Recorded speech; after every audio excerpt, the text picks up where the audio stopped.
Welcome back to Beyond Brewing. Today we're talking about hops, the second ingredient in beer, the last to be added to the official canonized list of beer ingredients, popularized in the 9th century by a complete and total badass woman by the name of Hildegard von Bingen. My brew guest today is a woman who embodies a lot of those similar qualities of being an all-around badass. Cheyenne Rouleau. Hello. Extraordinaire. Welcome aboard. Thank you. Fellow hoppy beer lover. I love hobby beers. IPA is my favorite. Yeah. That's the kind of beer we're making today. I don't know why it is hard to find women, especially, who are super into hoppy beer. I Googled it. Women have more sensitive palates than men. Bitterness is a thing that evolutionarily, women, when they were feeding their young, like, that tastes bitter, that might be poisonous. No. What? I know. Fuck, I love when there's like a scientific reason. Oh, science is dope. I was out on a date a while back, and the server just instinctively put the IPA down in front of him, and I was like, actually, sir, that's mine. me. And he was like, you found a woman who's into IPA? Put a ring on it. He did not put a ring on it. I have such a nice IPA for you. I'm so excited. I'm excited. For you, my dear, I brought the Superflux Shape and Color. Matt and Adam, out of Superflux, they brewed out of Strathcona, and then before that, they brewed out of Callister Brewing. Now they have their brand new brewery that's on Clark. Yeah. They make almost exclusively IPAs and pale ales. This is very hazy. So this is like quite hazy. Well, like and an like, East Coast even if you hazy? look at the head, you kind of get an anticipatory feeling of that. Like, that's like an egg white. It smells so good. Well, thanks. Yeah, they are masters of hop manipulation. That's really nice. They got some serious flaked goodness in here. It's sweet, but it's also like pretty dry. It's not like cloying. Cloying. It's good. Good word. I went to school. They play up kind of the creamier side of beer. Like, Yeah. almost like a stout. I brought you beer. Beer me. What'd you bring me? I'll beer you. Different, very different. Should I, like... Local? Yeah.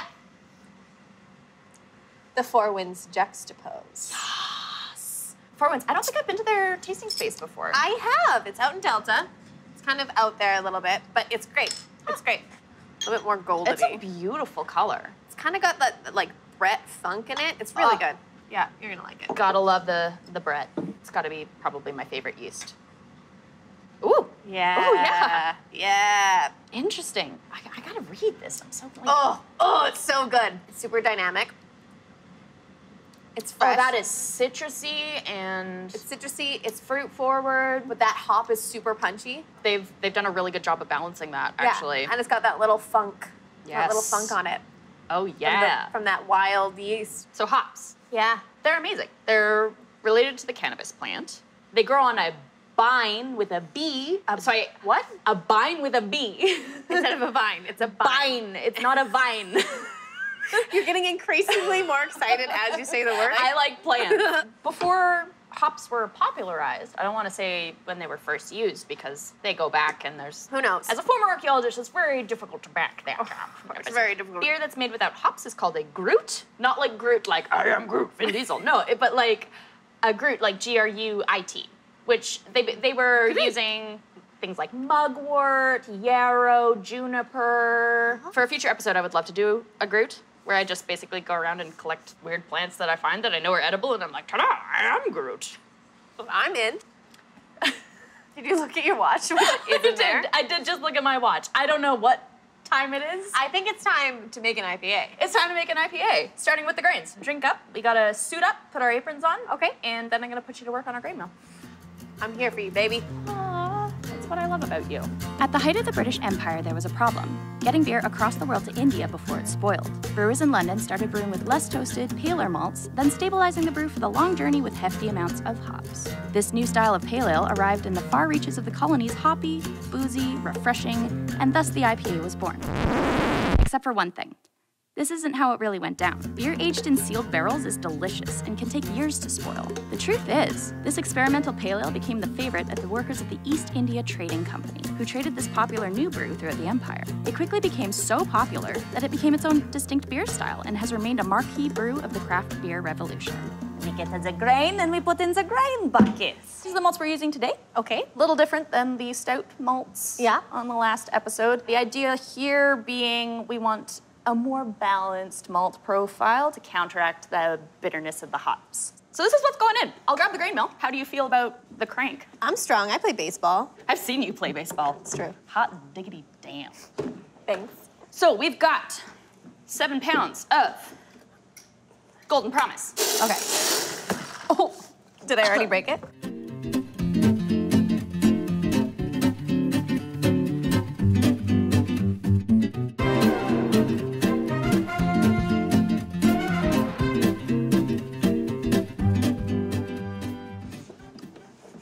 Whoa, the static electricity made the grain husks go all cool. Oh, it did. Wow. Oh, yeah. What? Wow, science! You can just plunk those right on top. This is the flaked oat and the flaked barley. Those are the flaky boys. The flaky boys. Yeah, bet you see a lot of those on Tinder. Oh, yeah. I was gonna say, my dating history. Flaky boys. Okay. We're ready to mash in? Let's mash in. Let's. I soaked some rice hulls overnight. Ooh. And what this does is it just holds matrix space in the mash. They don't alter the flavor of the wort at all, but they hold the mash open so that water can get through and about. Ugh. Okay, now we want all this stuff in there. Yeah. Have fun in there, guys. Ta-da! If you reach in there and just lay the hose along the top of the grain bill. I'm gonna make this so hot water comes out of there. And going for bump. So all our hot water is coming out of our HLT at 152 degrees. Cool. We fill this to about 1.5 to 2 inches above our grain bed here. You'll see this start to change color. We're already getting a nice golden color. Yes. Bev, what's next? This is looking a really nice color. We've had our timer ding. It's time to mash out, get our wort into our boil kettle. So the false bottom in this does a really good job of taking out all the grains, and we boil that in the kettle for about an hour. Boil kettle, isolate. Ooh, look at it go. Oh, I'm really pleased with the color. We are looking golden. I'm gonna put the heater on, and once this starts to get a rolling boil going, we're gonna add our bittering hops. Ooh, what we got? Let me show you. These are our bittering hops, which means they have a higher alpha acid content than these other hops. So I just break this open here. Cool. All that yellow stuff is lupulin from the lupulin glands inside the hop. They have these little pores in here that emit this, as you'll see, lupulin oil. So that's where all of our alpha and beta acids and oils and essential oils are coming from. So this is the medicinal part of the plant. I've read that hops is good for insomnia and it helps with menopause because it has a hormone in it that helps balance some shit out when your body's going like, whoa. It mimics estrogen. That's your good noodle star for doing your homework. I did my homework. So the higher the alpha acid content, the longer they need to boil. Oh, so good. But this is for that bittering element of it. Great. Hops are the seed cones of the plant known as Humulus lupulus, native to Eurasia and the Americas. Hop plants are dioecious, meaning they are male and female plants. They have antioxidant, antiviral, and anti-carcinogenic properties, and they've been used since ancient times to treat insomnia, inflammation, diabetes, anxiety, and sepsis. Their antimicrobial abilities, bright flavor, and alluring aroma made them the perfect addition for brews and ales. Hops were being commercially grown by the 6th century, mostly in a European monastic setting. Church-imposed hop taxes led to the eventual outlawing of any other bitterants in beer production. I'm just gonna take a little pre-boil gravity reading. That's almost exactly the same color as that Superflux we were drinking. It really is. Yeah. Once these are in, they gotta boil for, like, actively for an hour. So we have to make sure it's actively boiling. Okay. And then at minute 0, we're gonna kill the heat. Okay. And it's just gonna sit there and be like, and we add our first edition. Okay. Then, once the water cools to 160 degrees Fahrenheit, then we add our second edition hops, and then we whirlpool it without heat for half an hour. And these are the same hops, but These they're are the just same hops. again. It's an ounce of each. Okay. Yeah. So what's the difference between the first edition and second edition? Is this more for aroma? Timing. Timing. Timing is All about everything. timing. Yeah. Depending on how long you boil them, you get different flavor elements coming out of them. What we're gonna do, now that our wort is boiling in the boil kettle there, is I've sterilized a hop ball. We're gonna take this full ounce of Magnum hops, which is a bittering hop, meaning it just has higher alpha acid concentrate than our aroma hops that we're using here. Want these in there? Okay. Yeah, it's in. Looks like giraffe throw up. And then we'll plunk this in. If you could set that timer for 1 hour from now, that would be tickety-boo. Godspeed, hopsies. And then I'm gonna turn that down just a little bit to maintain boil.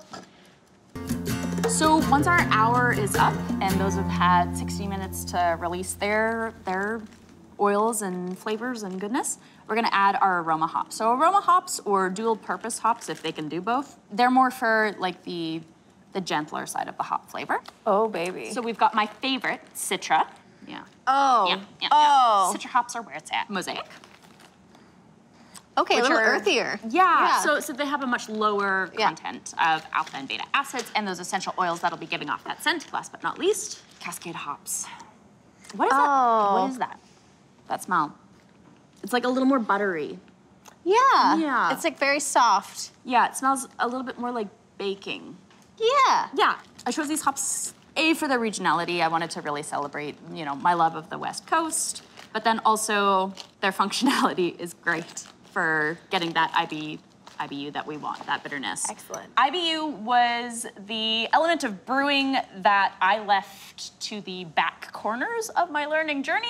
Luckily, we have the internet, so we can just plug this into an IBU calculator online. Brewer's Friend has a really good one. Based on our boil time of our bittering hops, we are looking at an anticipated IBU of roughly 34. Oh, so pretty mild. Yeah. Yeah. Are we doing like a hazy or more like a clear IPA? I'm gonna add a Whirlpool tablet, which is basically the same thing as Irish moss. It just adds like a negative charge to the molecules in our wort, so that when the yeast settles on the bottom, it pulls out a lot of the sediment as well. Be a lot more clear. Fingers crossed, it might end up being a little bit juicy hazy, which I'm frankly more than okay with. Honestly, it's great. Yeah. Yeah, if we can balance juicy, hazy, and funky, we know we've done our jobs well. Beautiful. Bye. Oh, okay. So It's time. now I'm gonna kill the heat. Okay. And we're gonna put these in another one of them hot balls. Great. All right. Over to the boil? Yes, please. So all of that particulate matter is just runoff from the boil. Some of those bigger molecules are getting chunked. So part of the boil stage is to help clarify the wort, but you can see like once all of that goober settles to the bottom, we're looking at a beautiful color here. It's really nice. Oh man, and that's one of the clearest worts I've had on this equipment. So I'm chuffed and excited. You're my good luck charm. 75. So while we're waiting for that to cool down to 160, there's 2 things I need to get to give me 1 second. That's it. Okay. This show is full of surprises. Oh, wow. Saint Hildegard was canonized early in the 21st century. Prominent medieval woman. She was running a full-on abbey as an abbess. Yeah. She was a polymath, a Christian mystic. She had like visions that she got permission from like the high officials in the church to be able to publish. So she noted the importance of hops and its effects on the body as, like you said, good for anxiety, good for insomnia, the antimicrobial properties that make it perfect for bittering and stabilizing beer, because the problem was keeping beer fresh. If you add hops, it stays fresher a lot longer. Fast forward to 2020, one of the things that made this year, it was kind of the shit cherry on the shit cake. Fresh hop season was a total flop this year. But I did find this Main Street Brewing, Screaming Sasquatch Tart IPA. The funny thing is, I also brought that exact IPA. I was like, we need some fresh hop flavor. Real original, shy, real fucking original. Great minds. Yeah, great minds. Cheers. For all my biblical folks back home. Hi. Yeah, there's like a sour apple. Like a sour. Yeah, I was just about to say sour apple. Look at our refined so palate. happy you're here.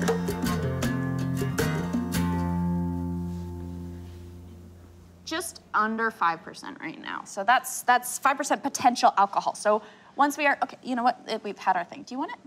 Less, yeah. Come here, come here. There we go. Yeah, Brooks, this is our beer label. Oh my God, you're so beautiful. I've played a nun on TV before. I play a lot of nuns, a lot of nurses. So we're looking pretty good here.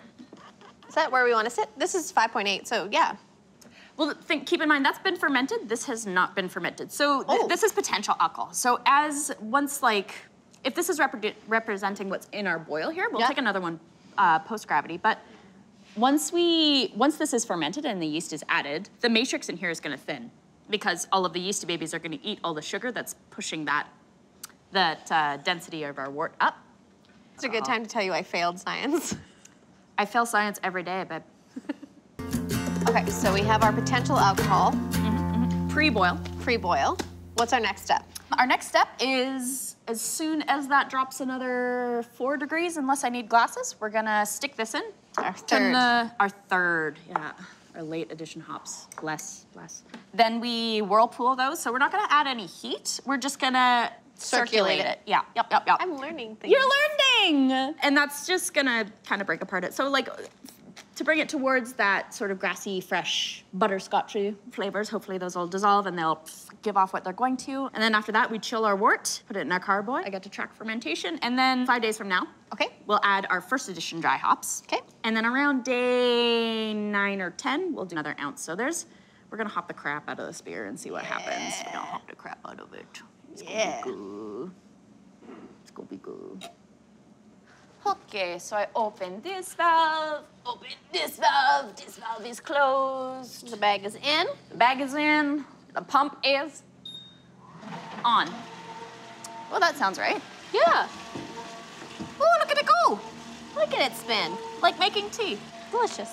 Yeah, and so all of those chunks that we're seeing, like that's just polymers linking together to make these big chains of goobery molecules that we're gonna take out anyway, so. Great. It's gonna be beer. Maybe. What if it's hippity hoppity brew? Pretty good. Oh, perfect. It's time. We gotta chill this wort. Let's chill the wort. Chill that wort. Okay. Look at the glob! What? What that's done is it's pulled all the goober out of our wort, and that's what's gonna make it nice and clear. I have an important task for you. Please, you gotta hold this in this carboy. It's not an ideal setup. The uni tanks you see behind me are not set up, so we're fermenting in a carboy. I'm gonna turn it on. Oh! Yeah! This is so exciting. Look at the color on this. It's really beautiful color. It's like caramelly. It's beautiful. All of those chunky polymers that were stirred up when we whirlpooled, they're obviously being reincorporated into our matrix. That's okay. Like when we were in the middle of our boil, we had that beautiful crystal clear amber color. Yeah. I want to try to bring some of that back. What this basically does is those plates and that copper piece that you're seeing runs the wort through really in like thin kind of layers, and then the water from the hose runs alongside it without actually meeting it. Ugh.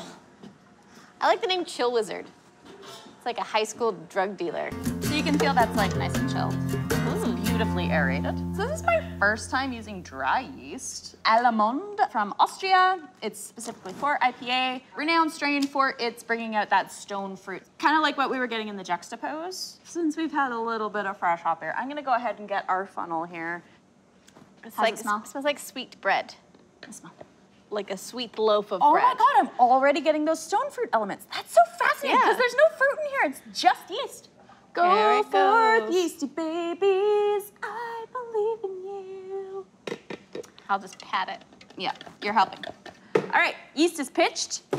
So we got this super cool gadget. Ooh. This is the revolutionary breakthrough in brewing technology. This is a tilt hydrometer. This tracks our temperature and gravity of our brew.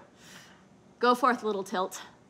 Tell me shit. So you plunk it in there. How does it get out? You gotta wait for the whole fermentation process to be complete. But what's super friggin' dope, so I'm actually getting a reading on my phone of the wort temperature and the exact gravity. 0.056 gravity. Yeah, okay, that's not bad. That's 56.3 degrees. 56 degrees, beautiful. So that's within the temperature range of the fluctuation of our yeast, so that is gorgeous. In yonder Pyrex over my shoulder, there is the 3-piece rubber bung. Would you mind grabbing it for me? You said you watched the last episode. I did, but what do I do? Yeah, it's okay, baby. It's okay. So this is the airlock. As this gives off gas, gas has to go somewhere, but we want to keep goober out of here. So the airlock keeps out the goober, but allows the air to pass through. So the air bubbles will go directly up this chute, and then they'll sort of parachute out in there, and then it'll dissipate this way. But this way it has to pass through sanitary liquid, so no foreign invaders can get in. I think we're done. I think this is our... Now we just got to name it. I liked Hippity Hoppity Brew. Hippity Hoppity Brew. I'm gonna have you back in like 5 days. Okay. For first dry hopping. So we're gonna remove the rubber bung. We're gonna stick some more of those pellet hops in there. So 1 ounce of all of those. Citra, Mosaic, Cascade, I remember. Gold noodle, it's your second gold noodle star. Thanks. So those 3, and then again at like day 10. Okay. I have to see what the hydrometer reading is, but hopefully if everything goes right, you can already see the separation happening here, which is so cool. Sweet. Those bigger polymers that are actually like visibly tangible are they're gonna like rejoin and float to the bottom, and oh, man. It's gonna be glorious. Man, I love beer. Now, when can we taste this bad boy? On Filthy Talk at a to-be-mentioned date, because we gotta let this baby just do its thing. Let it do its thing. If you wanna find out how it turned out, tune into Filthy Talk. Give us a like, ring the bell for notifications so you can figure out when that Filthy Talk is, and check out A Filthy Lot and our other videos. Thanks for joining. Bye. From the Yamaka Valley? Not Yamaka. What am I thinking? Yamaka is Well, it's very different, but... We are at 10. That's what priests do. Do I put it in?